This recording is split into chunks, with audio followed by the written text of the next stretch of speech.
morning children. Till now we discussed about the kidneys as chief excretory organs.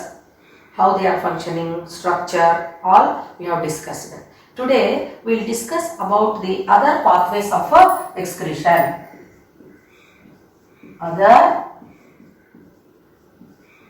pathways of excretion.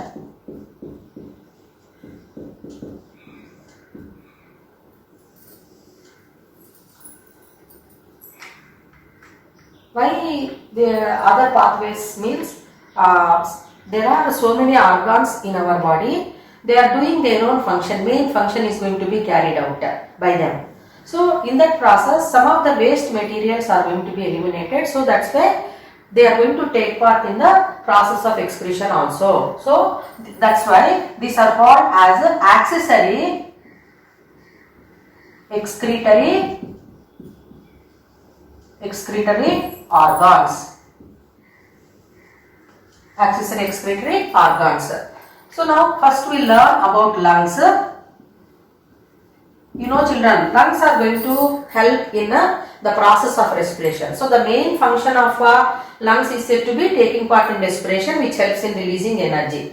Whereas excretion, if we come, so lungs during the process of respiration, they are going to eliminate carbon dioxide and water. So these are not needed for our body. So they are going to be eliminated. So eliminated substances that is happening in the process of excretion. Now we'll come to the skin. Skin is one of the largest organs of our body, and skin is going to help in eliminating sweat and some metabolic waste.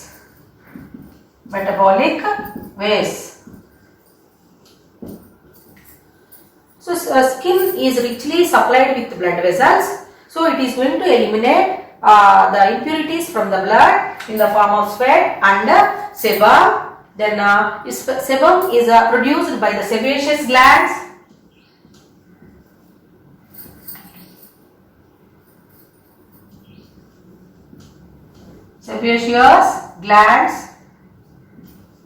Sweat is produced by the sweat glands. Then sebaceous glands are going to produce sebum, and it is a waxy substance which are 3. Sebaceous glands in the skin are going to produce sebum, which contains the sterols, waxes, then fatty acids and hydrocarbons. So as that skin is going to eliminate sweat, then sebum. So the skin is acting as one of the accessory excretory organs. Now we will come to the liver. The major function of liver is said to be digestion, that is emulsification of fats.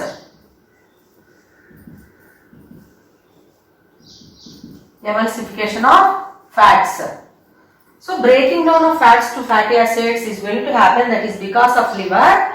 So this liver is also one of the accessory excretory organs. Why? During that process what is happening means it is going to produce bile pigments, bile salts, then liver is acting as a graveyard for RBC, and other dead cells are going to be reaching and they are going to be destroyed, and the waste materials are going to be eliminated through the liver. So you know that RBC live for 120 days.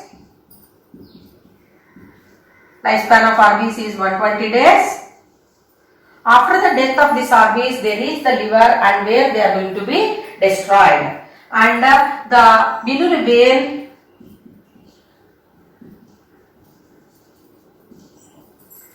biliverdin. So these are the bile pigments which are produced during the emulsification of fats. They are also going to be sent out. They are also going to be excreted by the liver. So liver is also acting as accessory excretory organs. Liver is going to help in excreting urochrome, which is produced during the process of excretion by the kidneys, and derivatives of bile, that is bilirubin, biliverdin and other metabolic wastes are going to be produced, and liver is also going to take part in the urea formation. Urea formation.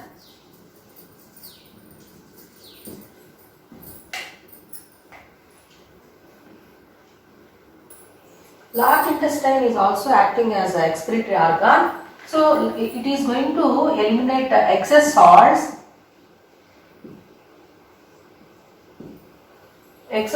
of iron, calcium, etc. and along with the elimination of fecal matter.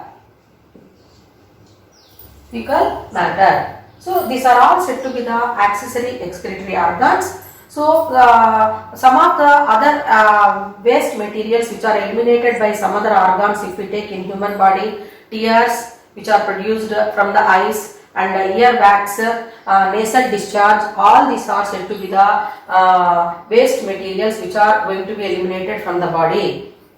Thank you. Now we will discuss about excretion.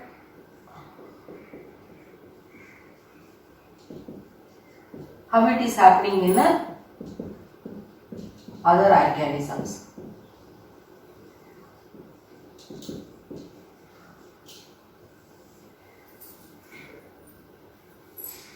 Excretion is a very important life process which helps in eliminating waste materials. So now amoeba to human beings, how that organs related to excretion are developed, that we are going to discuss in this topic. So we know that amoeba or paramecium is said to be amoeba, paramecium, unicellular organisms. They live in water, and the process of eliminating waste materials is going to happen because of that plasma membrane by the process called diffusion. So here, as this amoeba is made up of a single cell, that single cell is going to perform the all functions, and it contains the minimal structure. So we have food vacuole,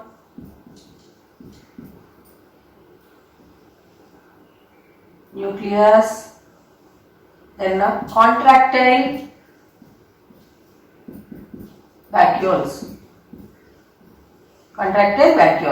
So in amoeba, how the process of excretion is eliminating waste materials is going to happen. So unwanted materials which are produced in the body of amoeba. So like maybe the food is going to be taken up by the food vacuole, and the respiration is going to happen, that is gaseous exchanger. So all these materials are going to be brought, unwanted materials are brought to the contractile vacuole. It increases in size and it moves to the surface of this plasma membrane, and it bursts, and like that the unwanted materials like carbon dioxide,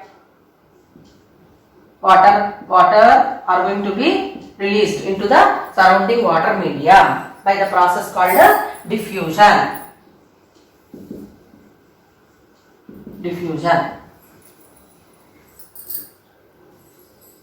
Now first we learnt about protozoa. So example amoeba we have taken. So by the simple process osmosis or diffusion, the process of eliminating waste materials is going to happen. So now we will come to the porifera and coelenterata.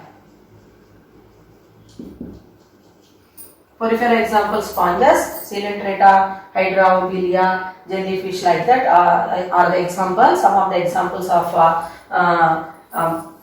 this phylum. And these organisms are even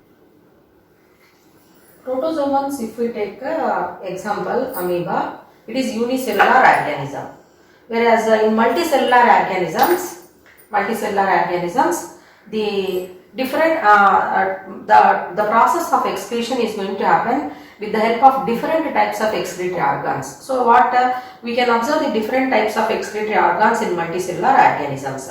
So the structure and functional complexity of excretory organs we can observe from sponges to the human beings, and the first excretory structures we observe in the phylum Platyhelminthes. So now we are going to learn in Coelenterata and Porifera how this process of excretion is going to happen. Porifera and Coelenterata.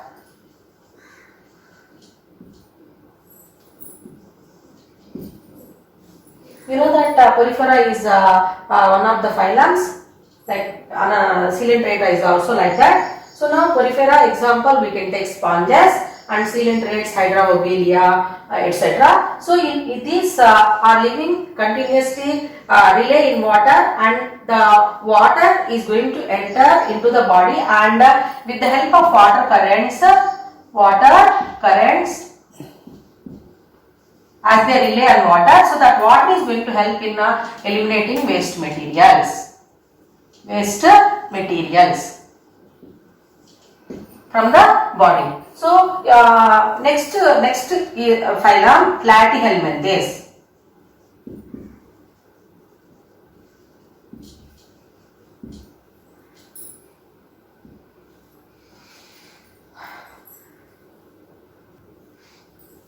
Platyhelminthes is one phylum. So example for this is flatworms.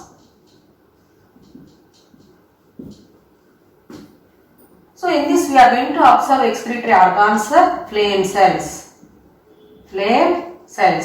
with which the elimination of waste materials is going to happen. So first excretory structures we are going to observe from the phylum Platyhelminthes. So if we observe this platform, how it will be, so it will be,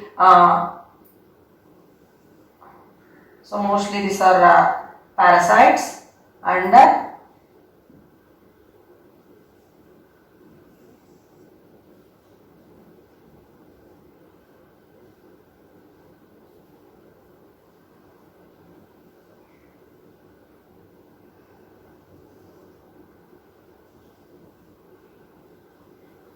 so flame cell if we observe,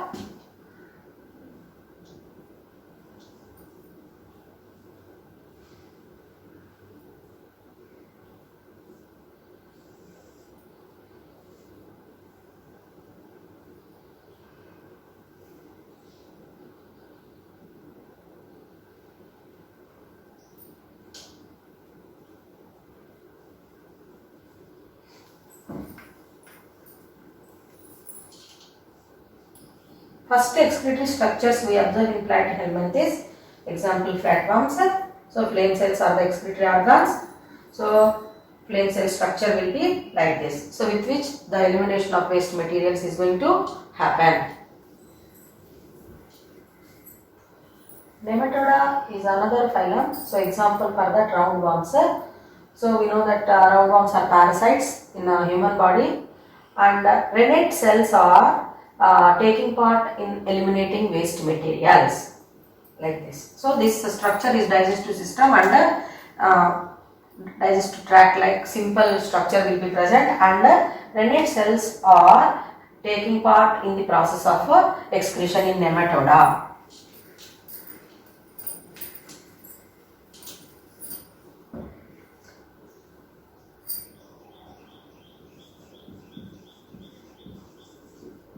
In phylum Annelida, we observe Nephridia as excretory organs. So earthworms, leeches, examples. So the waste materials are collected from each and every segment are collected by Nephridia, and through nephrostome they are going to be sent out of the body. So Nephridia are the excretory organs in the phylum Annelida.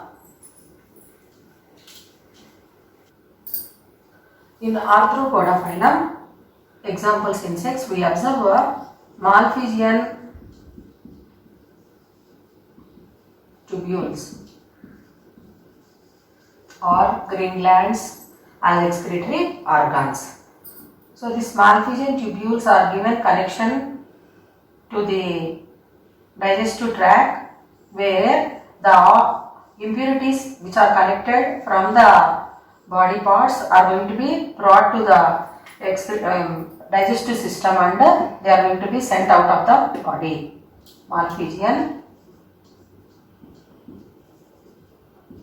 tubules. So Malpighian tubules are the excretory organs in the insects, arthropoda. In phylum Mollusca, we observe metanephridia.